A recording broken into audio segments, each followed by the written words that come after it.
8, 7, 6, 5, 4, 3, 2, 1.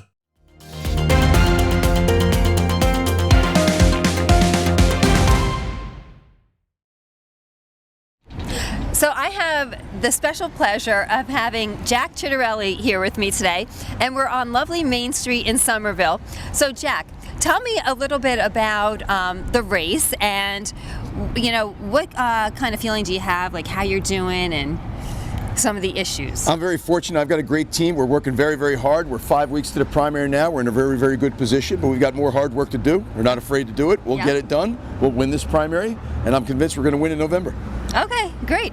Now, tell me about some of the issues in New Jersey that you think are important topics to the viewers. Certainly there's an affordability crisis in New Jersey. People can't afford the taxes here anymore, whether it's the income taxes, the sales taxes, the property taxes. We also have an affordability issue with regard to utility bills. Electric bills right now are skyrocketing. It's because the Murphy energy policies have failed across the board.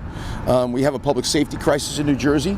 Car thefts, break-ins are up, and I think that has a lot to do with the fact that we've handcuffed our local police. We really want to take the handcuffs off and let these trained professionals do their jobs.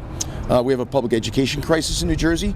On the national report cards, New Jersey just slipped from 2 to 12. Oh boy. After the pandemic, there was a whole lot of learning loss, and we need to get our kids back in the classroom. After-school programs, summer enrichment programs, and a high-impact curriculum to help kids back on grade level for reading, writing, and math. In our suburban communities, we also have an overdevelopment crisis. The Murphy administration is taking Garden right out of the Garden State. In many of our rural towns, we are overdeveloping, putting all kinds of housing where there is no infrastructure, no mass transit, no jobs. That's not good for the environment, certainly not good for our suburbs. Well, what do you bring to the table that you think your opponents don't? Well, I'm a Jersey guy. The Ciattarellis have been here for close to 100 years. My grandparents immigrated one town over, Raritan Borough, a little Italian enclave. Oh, nice. We've all been in business for ourselves. We've all achieved our American dream right here in New Jersey. I'm an MBA CPA, two-time successful business owner. I also have served at every level of government, term limiting myself each and every time. And my gubernatorial platform, by the way, calls for term limits for state legislators.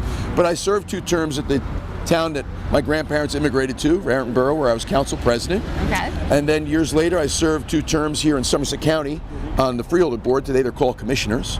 And then I served 3 two-year terms in the state legislature. So no candidate has ever brought business experience from owning their own business, an MBA CPA to the table. What's going on, guys? And also the experience of having served at every level of government.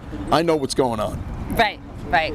So, what changes do you think are, other than the ones that you talked about, but what changes do you think are important to make? Like, what do you think is going to affect people's everyday lives that you can do? Well, I think the best way to answer that is, what do I do on day 1 as governor? So on day 1, executive order number 1, no town in this state will be allowed to be a sanctuary city, and we will not be a sanctuary state. That only encourages illegal immigration. And I'm never going to tell a local police chief or a mayor they can't work in partnership with ICE, for example, to keep their community safe. So that's executive order number 1 on day 1. Okay. Executive order number 2, we're bringing our state workers back to work. They're still working from home post-pandemic. Try to get somebody on the phone, try to get your issue resolved in Trenton. You can't. These people are coming back to work. They work for us. Let's get them working on behalf of New Jerseyans. Number 3, on day 1, I appoint an attorney general that supports both our police and our parents. The current Attorney General does not. He's handcuffed our local police. And with regard to parents and parental rights, this policy of school districts keeping secrets from parents, I think it's immoral, I think it's wrong, I think it's indecent, I think it's dangerous. I think our children are best served when our school districts and our parents work in partnership, not in secret. Also on day 1, I call for the resignation of all those that sit on the State Board of Education.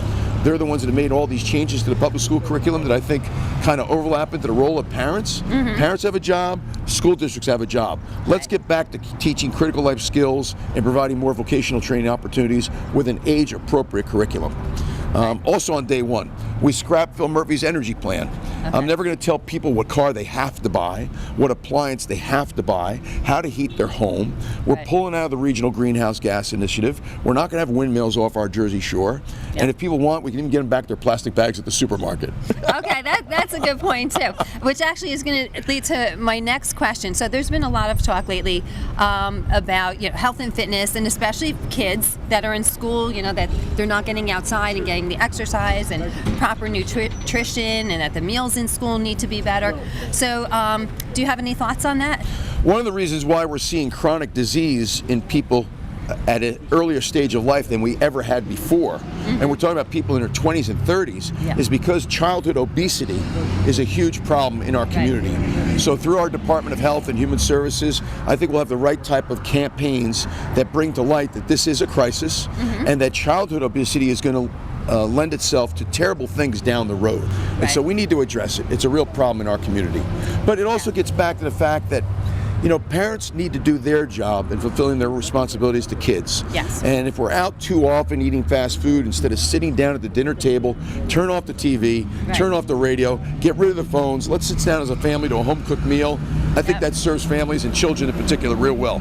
Well, now, how do you manage that same thing in your own personal life? Because I see you're very physically fit, but I'm sure you have a crazy schedule. So how do you balance both? Well, you have to. I mean, this is pretty rigorous, getting up and down the state 8 days a week. I'm happy to do it. I want to do it, but you can only do it if you stay in shape. So what does that mean? Eating the right foods, getting the right amount of sleep, and getting my exercise regimen in each and every day, which I try to do. So are your sneakers in the car? They are not, but my bike shoes are. Well, that's good enough. My sneakers are in the car, so maybe we should go for a jog on Main Street. I'd love it. We can meet all the people along the way. There you go. I'll go on a jog with you if you come on a bike ride with me. Oh, that's a deal.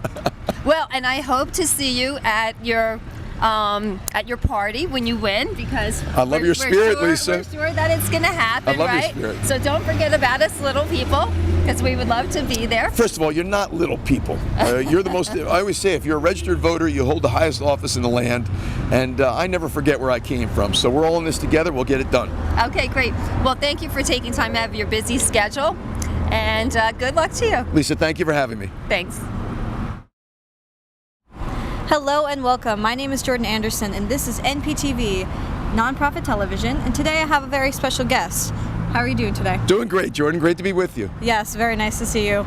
And I had a very important question for you. Go. Yes. So back in the early 2000s, a little bit before my time, Steve Kaiser met you at a fundraiser. Is that right? That is correct. Yes, and he predicted that you would win governor. Really? Yes. Well, I love that prediction. Let's hope it comes true. I think it will. I think it will too. Steve's never been wrong. Never been wrong. So thanks, guys.